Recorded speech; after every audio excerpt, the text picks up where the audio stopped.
Muito boa noite, queridos irmãos. Queria então saudar-vos com a paz e com a graça do Senhor. Realmente poder agora, no final então deste dia, podermos aqui buscar um pouco de resto de energia para podermos mergulhar na palavra do Senhor. E desta maneira podermos reter aqui alguns princípios, algumas lições para a nossa vida. E é importante não só o reter, mas depois a prática. Se calhar muitos de nós nos podemos lembrar de algumas passagens bíblicas, mas para que realmente nós conhecemos-las se depois nós não pomos em prática? De que vale nós lermos a Bíblia toda, mas não a entendermos? Ou até entendermos, mas depois não a executarmos?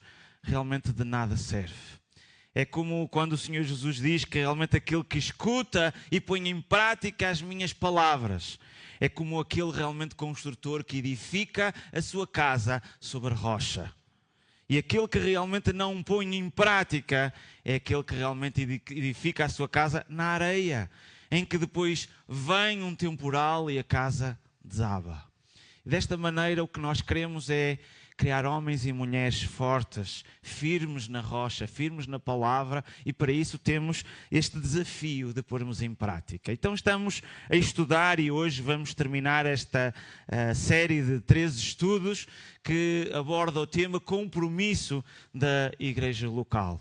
Nós muitas vezes olhamos para a igreja no sentido de que é uma altura onde nós nos deslocamos durante um período de tempo, mas a igreja realmente é muito mais. A igreja é uma família e aqui hoje nós vamos abordar o compromisso na comunhão e unidade. Nós já falamos no compromisso da igreja local, falamos na semana passada do compromisso no serviço.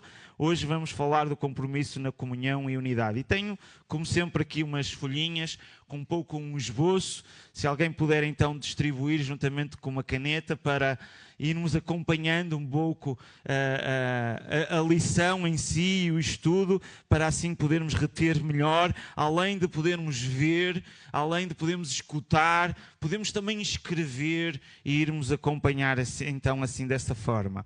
E desta maneira nós hoje vamos falar aqui sobre este compromisso na comunhão e unidade. E desta forma, nós temos aqui um versículo-chave em João, no capítulo 17. E este João, capítulo 17, é um episódio em que nós verificamos uma oração de Jesus ao Pai. E aqui realmente ele foca não por si próprio, mas por aqueles que ele deixa. Desta maneira ele realmente dá aqui realmente uma ênfase. E quando nós às vezes falamos do cristianismo, em que nós devemos ser como Cristo, como ele foi, nós às vezes interpretamos o cristianismo como uma fé pessoal. E é um ato que cada um de nós deve ter, mas não significa que deva ser só individual. Deus criou-nos para vivermos em comunhão. No certo, muitos crentes às vezes tratam a igreja talvez como um cinema. Entram, assistem, saem muitas vezes sem interagir com ninguém. É quase como vamos ao cinema, assistimos e vamos embora. Agimos de uma forma individual, sem interagir com mais ninguém, mas a igreja não é um espetáculo para virmos assistir. A igreja é uma família. E nós devemos ter comunhão e devemos ter unidade.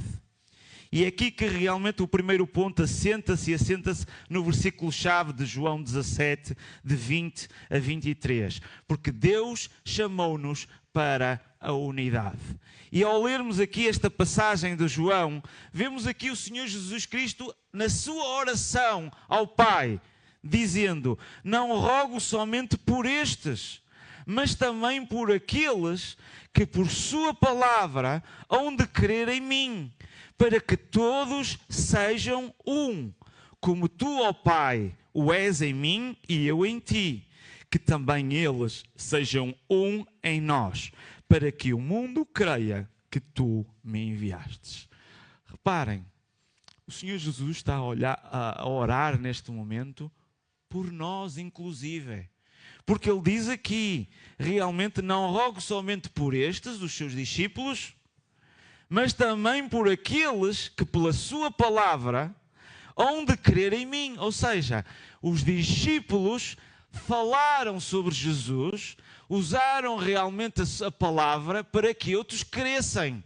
E esses outros falaram da mesma palavra para que outros crescem. E nós hoje estamos aqui porque alguém também falou conosco. E passamos a ser parte realmente destes que o Senhor Jesus orou por cada um de nós. Por isso, nós ao olharmos, vemos que aqui o que é que Ele está a pedir. Qual é a importância deste pedido? É para que nós estejamos unidos. Não é simplesmente nós olharmos de uma característica singular. Sou eu e eu sei da minha vida e dos outros, os outros sabem da sua vida. Existe muito esta separação, mas não é este o princípio bíblico que nós verificamos. Nós olhamos aqui que o apóstolo Paulo fala aos Efésios, procurando guardar a unidade do Espírito pelo vínculo da paz. E a paz hoje em dia é uma coisa tão preciosa. Nós vemos falar de guerras e de pessoas que não se entendem. E vemos países, mas às vezes podemos reduzir apenas a 2 pessoas. Às vezes até numa situação conjugal. Existem guerras, conflitos. E o que é que nós somos exortados? Somos exortados a guardar a unidade. Não é porque eu acho ou porque eu quero assim que vou provocar guerras, que vou quebrar a unidade. Temos que retirar o eu e pensarmos no plural, da comunhão, do compromisso que nós temos. E este é o desejo. E Deus nos chama para a unidade. Nós vemos aqui que Jesus orou para que os seus seguidores fossem unidos. Por isso, quando nós convocamos e dizemos que vai existir um culto, é importante a nossa presença para estarmos unidos. Paulo ensina que a igreja é um só corpo em Cristo. Desta forma, a unidade da igreja reflete o caráter de Deus e fortalece o testemunho cristão. Por isso nós devemos lutar pela unidade. Devemos ter este compromisso, evitando as divisões, evitando realmente as intrigas, as fofocas, falando mal do irmão ou da irmã. Devemos provocar a unidade. Devemos ser embaixadores da paz, para que outros cheguem realmente à paz com Deus, mas à paz também uns que os outros. E devemos promover isto. O que é que eu posso fazer para promover a paz? A paz no meu lar, a paz realmente na minha família, a paz também na igreja local. Devemos ser contributos para isso. Desta forma, uma equipa, seja que desporto for, mas uma equipa de futebol, se cada jogador jogar sozinho, não vão ganhar o jogo. Da mesma maneira, o mesmo acontece na igreja. Nós não estamos sós. Se olharmos realmente para a igreja primitiva, nós verificamos um grande exemplo aqui em Atos, no capítulo 2. Vemos, e todos os que criam, o quê? Estavam, cada um em sua casa. Estavam juntos. E tinham tudo em comum. Quase que nós podemos dizer assim, olha, estás ali com o meu casaco. Parece quase como uma família que troca também de roupa ou que tem gostos semelhantes. E vendiam as suas propriedades e bens e repartiam com todos, segundo cada um havia de mister, e preservavam unânimes todos os dias no templo e partindo o pão em casa, comiam juntos com alegria e singeleza do coração, louvando a Deus e caindo na graça de todo o povo. E todos os dias acrescentava o Senhor à igreja aqueles que se haviam de salvar. Tudo isto por causa da unidade. Porque eles estavam juntos. Eles demonstravam ser uma família de Deus. E vemos aqui muitas ações. Ou seja, havia aqui um compromisso, perseveravam unânimes. É este compromisso que realmente nós queremos aqui apelar para que simplesmente isto não é apenas eu vou assistir, eu vou estar presente e venho embora. Eu tenho que me relacionar com as pessoas. São parte da família de Deus que eu também faço parte. Somos ambos da mesma família. Há uma história engraçada realmente de um professor de matemática que virou-se para um aluno e disse: olha, se tu dás 10 chocolates, se tu dás um ao Pedro, um à Maria, um à Ana e um ao Luís, ficas com o quê? E o aluno suspirou e respondeu: fico com muitos amigos e poucos chocolates. Ou seja, a ação de nós darmos pressupõe aqui o quê? Ganharmos amizade. E é isto que nós vemos, repartiam com todos. Quando nós nos damos, nós fomentamos uma união. E ganhamos amigos, ganhamos irmãos na fé. E é esta a ação que nós podemos realmente aqui aprender. Nós às vezes temos a ideia muito do individual, e se olharmos o individual versus o coletivo, nós temos uma passagem que o apóstolo Paulo diz aos Romanos, uma passagem muito que nós conhecemos, e às vezes interpretamos sempre de uma forma individual, e ele realmente diz o seguinte: sabemos que todas as coisas contribuem juntamente para o bem daqueles que amam a Deus. E às vezes nós interpretamos isto para mim, de uma forma individual. Mas Deus contribui com todas as coisas para o bem daqueles. Não é só para mim de uma forma isolada. É para todos aqueles que realmente o quê? Amam a Deus. Nós podemos pensar: olha, hoje está a chover, eu fiz alguma coisa de mal. Olha, hoje está sol, Deus está feliz comigo. Como se o sol e a chuva tivessem apenas a ver comigo. E é isto que nós muitas vezes pensamos de uma forma individual. Mas Deus pensa de uma forma coletiva. Pensa numa forma de unidade, que nós devemos ser um. Por isso, realmente, se faz chuva ou se faz sol, não tem a ver contigo, mas tem a ver com o amor daqueles. Pode haver situações que podem estar a acontecer connosco e não tem a ver connosco, mas tem a ver com outros irmãos. Nós, se olharmos, o apóstolo Paulo fala na igreja de 1 Coríntios, o que ele exorta, ele indica: olha, realmente eu não estou muito satisfeito convosco. E começa a dizer: olha, muitos de vós estão fracos, alguns estão doentes e alguns já dormem. E o que é que estava a acontecer na igreja para que isto tivesse lugar? É que realmente a maneira como eles celebravam a ceia do Senhor era uma forma indigna. Afetava a todos. E é esta a importância. Eu, se calhar, posso ficar doente por vossa causa. Eu, se calhar, posso-me acontecer alguma coisa, não por minha causa, mas por vossa causa. E todos nós sofremos uns pelos outros, somos um só corpo. Quando nós temos uma infecção num dedo, o corpo todo sofre. Por isso, nós somos exortados a participar dignamente, para não afetarmos o corpo. É melhor que nós não participemos.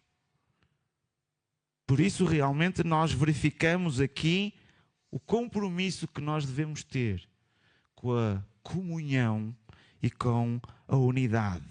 Nós verificamos que somos conhecidos como seus discípulos se nos amarmos uns aos outros.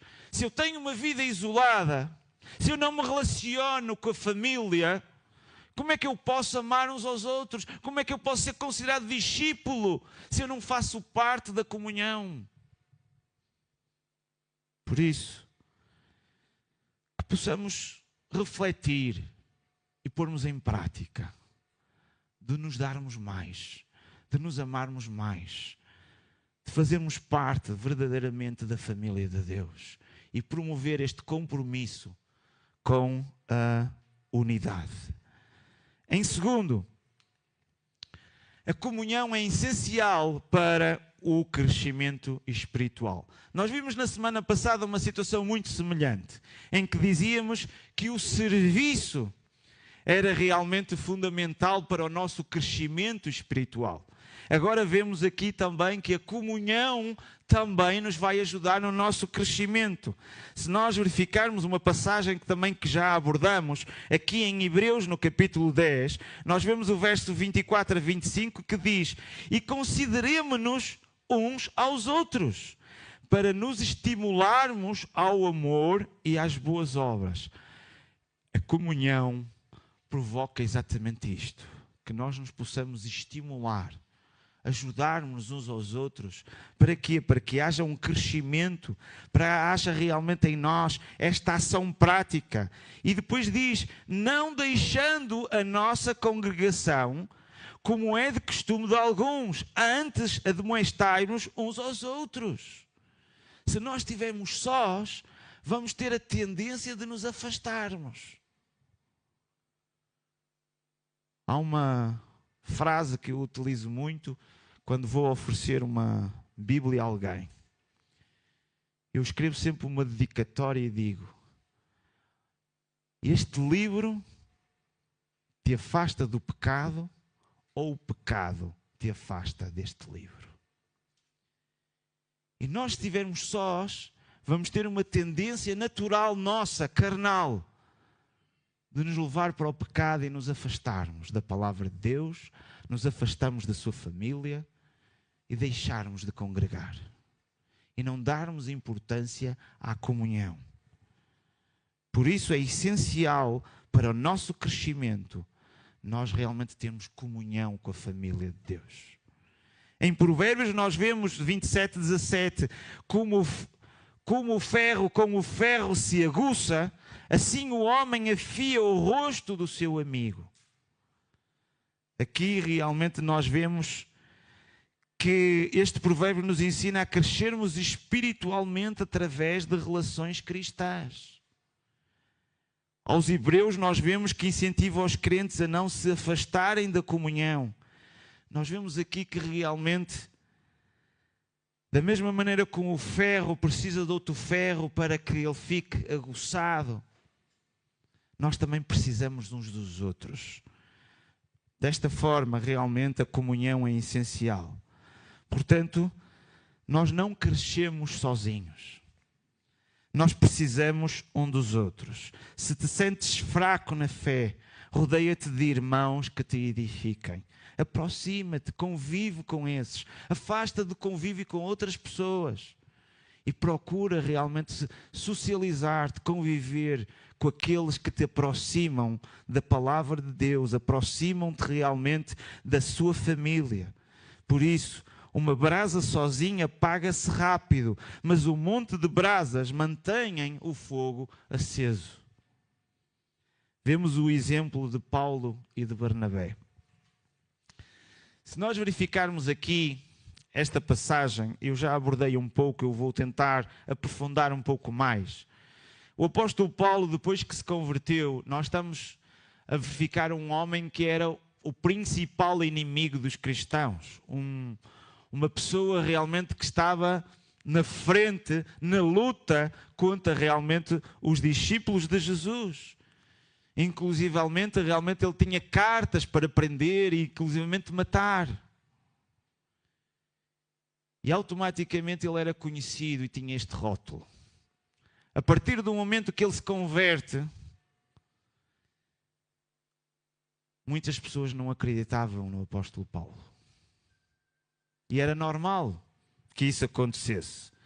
E o que é que nós verificamos aqui é que o apóstolo Paulo, depois de ter sido batizado, começou a anunciar e começou a ter este problema que as pessoas realmente começavam a persegui-lo a ele e não acreditavam na palavra do que ele dizia. Ele tinha que fugir. Ele teve que se apoiar numa outra pessoa crente. Aqui realmente nós vemos Barnabé. Então diz assim, do verso 26 ao 30. E quando Saulo chegou a Jerusalém, procurava juntar-se aos discípulos, mas todos o temiam, não crendo que fosse discípulo. Podia ser uma armadilha, um engano, uma maneira de os prender, de os capturar. Então Barnabé, tomando-o consigo, o trouxe aos apóstolos e lhes contou como no caminho ele vira o Senhor e lhe falara. E como em Damasco falara ousadamente no nome de Jesus, e andava com eles em Jerusalém, entrando e saindo, e falando ousadamente no nome do Senhor Jesus, falava e também disputava contra os gregos, mas eles procuravam matá-lo. Sabendo, porém, os irmãos, o acompanharam até Cesareia e o enviaram para Tarso. Ou seja, ele queria estar ali em Jerusalém com a igreja, e foi enviado para Tarso. Estamos a falar que ele passou 10 anos sensivelmente em Tarso. Até que nós depois vemos no capítulo 11 que é o próprio Barnabé que o ajudou aqui, que vai até Tarso. Partiu Barnabé para Tarso a buscar Saulo e achando-o, o conduziu para Antioquia. E é lá que eles passam um ano a ensinar sobre a palavra. E a igreja ali em Antioquia cresce. E até que o Espírito Santo chama-os para iniciar as suas viagens missionárias. Saulo ou Paulo necessitou realmente aqui de um irmão com outra maturidade para o ajudar no caminho deste início. Da mesma forma, realmente nós também precisamos uns de os outros. Que possamos nesta semana e neste caminhar realmente buscar e incentivarmos na fé uns aos outros. Procurarmos realmente aquelas pessoas que nos auxiliem dessa mesma maneira. Por isso, a comunhão é essencial para o crescimento espiritual. Que possas buscar essa comunhão, que possas marcar presença sempre que realmente determinamos uma congregação para podermos estar juntos. Em terceiro, amar a igreja é amar as pessoas. Amar a igreja não é vir ao edifício e pô-lo o edifício bonito. É bom e agradável quando nós chegamos a um sítio confortável e bonito. Não é só os nossos lares que devem estar assim. A casa do Senhor onde nós nos reunimos também merece exatamente a mesma situação. Mas o importante não é o edifício. A igreja são as pessoas. Por isso, nós somos exortados realmente a amar as pessoas. E aqui em 1 de João, no capítulo 4 e no verso 20, ele diz: se alguém diz ama Deus e odeia a seu irmão, é mentiroso. Pois quem não ama a seu irmão a quem viu, como pode amar a Deus a quem não viu? Por isso, a ideia realmente que a minha vida cristã é entre mim e Deus, e limito-me exatamente a isto, não tem base bíblica. A base bíblica é que nós devemos estar unidos com outras pessoas que também amam a Deus. E devemos viver em amor uns com os outros. E é assim que mostramos que amamos a Deus, amando o nosso irmão. Em Romanos, nós vemos também aqui: amai-vos cordialmente uns aos outros com amor fraternal, preferindo-vos em honra uns aos outros. Estamos aqui a falar que, claro que toda a honra e glória é ao nosso Deus, mas também nos devemos honrar uns aos outros. Devemos nos amar uns aos outros. É este realmente o desafio que encontramos aqui. Enquanto João ensina que não podemos separar o amor de Deus do amor ao próximo, Paulo encoraja os crentes a tratarem-se com respeito e com carinho. E o compromisso com a igreja significa exatamente comprometermos-nos com as pessoas. Na aplicação prática é isto que torna-se mais difícil. Porque chega a altura que nós temos que perdoar. Perdoar os irmãos. Esforçarmos para mantermos boas relações. Se tu só vais à igreja para ouvir o sermão e ignoras as pessoas, é como vais a um casamento e não falas com os noivos. E não tens um relacionamento com eles. O exemplo bíblico que nós vemos um realmente que eu gostaria aqui de salientar. O perdão de José aos seus irmãos. Quando olhamos para este texto em Gênesis, no capítulo 50, só um pouco fazendo o contexto desta história, nós verificamos que José era uma pessoa atinada, enquanto que os irmãos não. E muitas vezes José tinha que dizer que os irmãos não se portavam em condições. E os irmãos não gostavam de José. Era como se fosse o queixinhas da família. E desta forma, os irmãos pegaram nele e queriam-no matar. Por fim, chegaram a um entendimento, colocaram-o no poço e resolveram vender como escravo. Um jovem em que, a partir dali, a sua própria família, os seus irmãos, passou a ir para uma outra terra como escravo. E ele passou por muitas dificuldades no Egito, até que, depois de servir numa casa onde teve novamente uma nova injustiça, onde realmente trabalhava para um senhor em que a sua esposa começou realmente a se aproximar dele de uma forma íntima e José se afastou dela. O que é que realmente nós vemos? É que a esposa contou uma história diferente, que José se quis aproximar dela e ela o rejeitou. O Senhor realmente acreditou-se na sua esposa do que na versão de José, e José foi para a prisão. E mesmo lá na prisão, nós verificamos que ele depois foi chamado para interpretar um sonho do faraó, e realmente o faraó o colocou como o número 2 do Egito, para que, por intermédio de José, o Egito fosse salvo e as nações vizinhas. Mas aqui verificamos que a família de José, ao passar fome, teve que ir ao Egito pedir alimentação. E então vemos um encontro com José, com aqueles irmãos que o atraiçoaram. Nós podemos pensar em muitas coisas que os nossos irmãos possam ter feito da nossa família de Deus, mas se calhar não chegar a um ponto destes, de nos vender como escravo e passar anos e anos noutro país. Foi isto que José passou. E agora vejam o que José diz. E José lhes disse aos irmãos: não temas, porventura, estou eu em lugar de Deus? José aqui dá uma lição muito importante. É que a vingança não é nossa. A vingança é de Deus. A justiça é de Deus. José está a colocar o assunto na mão de Deus. Ele que trata dessa situação. Eu sofri na pele, mas eu deixo isso para Deus tratar. Mas depois diz: vós bem intentastes mal contra mim. Está a dizer uma verdade. Foi isso exatamente que aconteceu.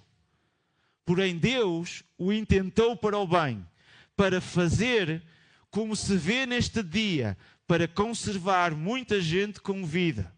Agora, pois, não temais, e eu vos sustentarei a vós e a vossos filhos. E assim os consolou, falando segundo o coração deles. Reparem, quem é que sofreu? Foi José. E nós muitas vezes podemos dizer, não, ele é que me causou dano e ele é que vem a ter comigo.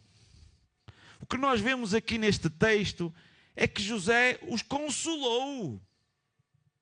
E ainda diz, falou segundo o coração deles. Parece que falou muito amavelmente para eles. Há umas pessoas que o atraiçoaram. José perdeu muito da sua infância com a sua família. Com o seu pai, com a sua mãe. Que depois nunca mais chegou a ver a sua mãe.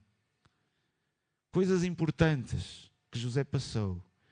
E vemos aqui o perdão em prática. O amor que Deus nos ensina. E que realmente foi posto em prática também na pessoa do Senhor Jesus Cristo. Que apesar de nós sermos inimigos de Deus, Ele nos tornou amigos. E para isso deu a sua própria vida. Desta maneira nós vemos aqui que amar a igreja é amar pessoas. Por isso, somos desafiados a perdoarmos os nossos irmãos, independentemente daquilo que ele te tenha feito. Coloca isso nas mãos de Deus. Fala ao coração dessa pessoa. Traz paz ao teu coração. Traz paz à igreja local. É isto que realmente nós devemos nos esforçar por perdoar e manter boas relações na igreja. Por isso, realmente é importante este amor. E por último, temos o poder do testemunho coletivo. Vemos aqui em Mateus, no capítulo 5, e o verso 14 a 16, onde diz: vós sois a luz do mundo. Reparem, não diz tu és a luz do mundo, ou que nós de forma individual somos luz. Jesus utiliza sempre muito esta expressão, que nos envolve a todos. A igreja é a luz do mundo. E quando nós estamos unidos, a luz é mais forte. É quase que se tivermos uma pilha, ou duas pilhas, ou três pilhas, tem mais intensidade. A luz fica realmente com muita mais capacidade. Vós sois a luz do mundo, não se pode esconder uma cidade edificada sobre um monte. Nós somos chamados a esta unidade, somos chamados a este testemunho de uma forma coletiva. Todos nós devemos manifestar isto de uma presença coletiva. Jesus ensinou que a igreja deve brilhar como um farol no mundo. Em Atos nós vemos, e era o coração e a alma da multidão dos que criam. E ninguém dizia coisa alguma de que possuía era sua própria, mas todas as coisas lhe eram comuns. A igreja primitiva cresceu porque vivia em unidade e em amor. Por isso, o poder do coletivo, o poder da união tem um impacto poderoso na sociedade. Desta maneira somos exortados a ser uns exemplos de amor e de unidade para o mundo. Se cada cristão fosse como uma pequena vela, que capacidade de luz é que isso daria? Agora imaginem muitas. Eu às vezes vejo alguns filmes antigos e tentam recriar as coisas naquela altura. Nós às vezes em casa tentamos criar um ambiente, às vezes até romântico, e pomos uma velinha. Mas a gente começa a ver tudo escuro. Assim, com uma velinha, devia ter comprado mais, não é? Quando a gente faz também os jantares românticos, o encontro de casais, Às vezes também fazemos isso e então juntamos várias luzes para ver se aquilo ilumina para a gente ver a comida. E é isto que acontece. Agora, quando nós vemos naqueles filmes, existem aqueles candeeiros, então aquilo estava cheio de velas. Nós hoje em dia, às vezes, só uma lâmpada já tem uma capacidade grande, mas a exortação que nós verificamos é que imaginem agora várias velas, todas juntas. É este poder da comunidade, da união em amor, com o mesmo objetivo de iluminarmos o mundo. É isto que realmente nós devemos fazer. Nós, ao olharmos para Atos 2, que já lemos, este avivamento em Jerusalém, a comunhão forte levou ao crescimento da igreja. Mas eu queria trazer aqui um exemplo bíblico, não tanto da igreja, mas algo que representa também a mesma igreja, que é a importância. Já no Velho Testamento, no livro de Neemias. E em Neemias, no capítulo 8, do verso 1 a 3, depois o 6 e do 8 ao 9. Nós lemos aqui uma história em que nós conhecemos muito a situação de Esdras e de Neemias, da reconstrução do templo. Se nós podemos verificar aqui um pouco esta história, nós estamos a falar que o povo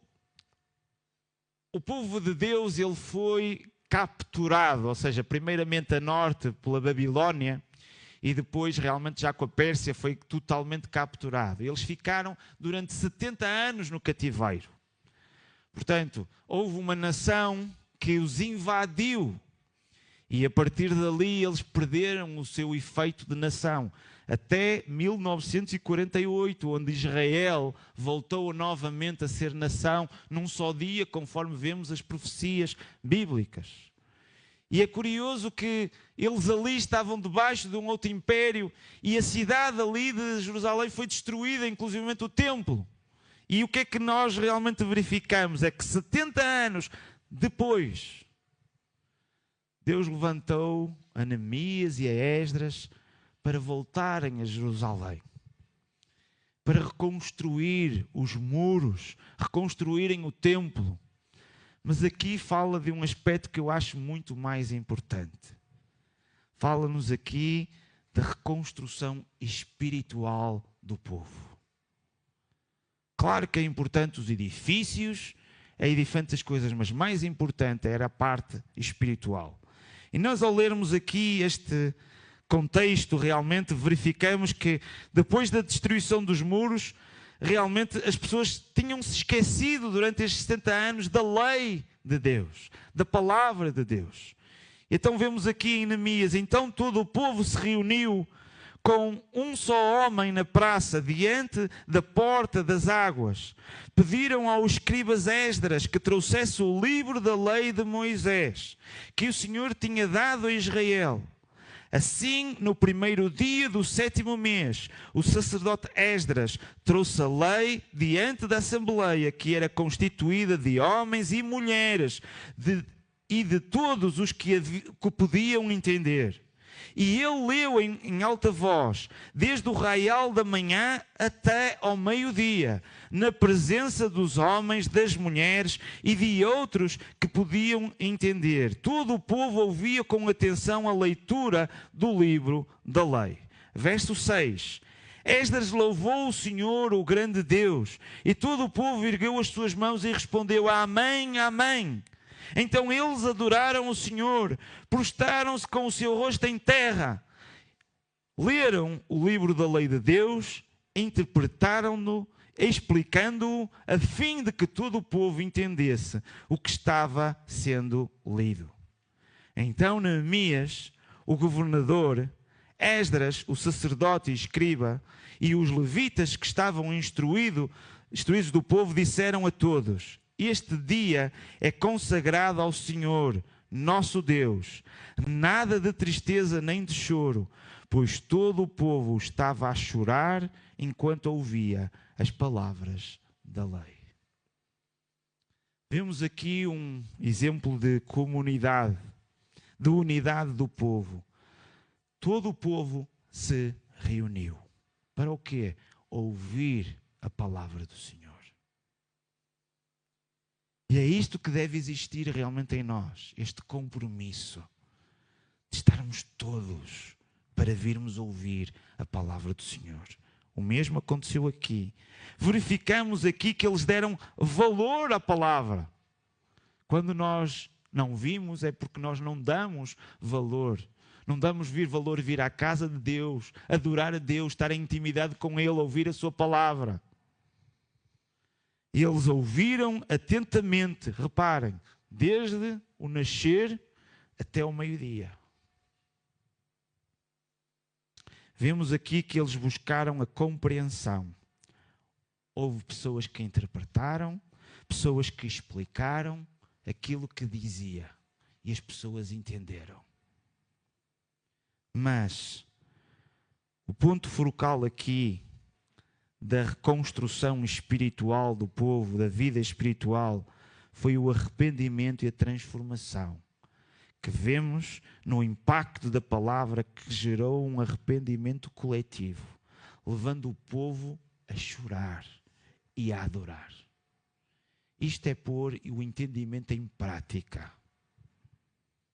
A renovação espiritual pela leitura da palavra trouxe restauração, fortalecimento para toda a comunidade. É isto. E o desafio que nós temos de uma forma prática é podermos ver um irmão e uma irmã e começarmos a convidá-lo para poder vir, para poder fazer parte, para que possamos estar todos unidos, mostrando este compromisso que temos. Por isso, o compromisso com a comunhão e a unidade é essencial para uma igreja saudável. Deus chama-nos para a unidade. A comunhão fortalece a nossa fé. Amar a igreja significa amar as pessoas. O testemunho coletivo tem um grande impacto. E agora, perante este ensinamento, perante esta palavra, vais continuar a ser um cristão solitário, ou vais investir na comunhão, no compromisso com a igreja? Que o Senhor possa abençoar a sua palavra aos nossos corações e fazer entender em que nos faça levar ao choro, ao arrependimento e a uma transformação da nossa vida, para que possamos levar de uma forma séria a vida cristã e termos um verdadeiro compromisso com a igreja local e com o Senhor. Que o Senhor nos abençoe. Vamos ter então um tempo de oração. Na próxima semana nós vamos iniciar um período de 3 meses.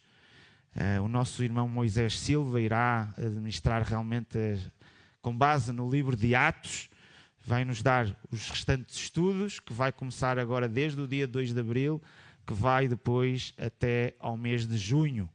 Por isso que possamos também orar por o nosso irmão, por essa tarefa, e que irá nos presentear também com a sua palavra.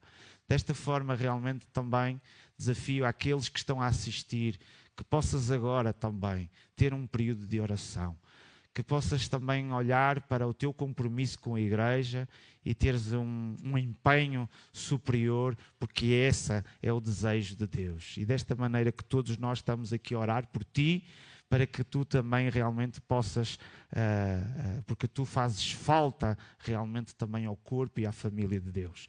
Desta maneira vamos então ter este período de oração e que o Senhor nos abençoe.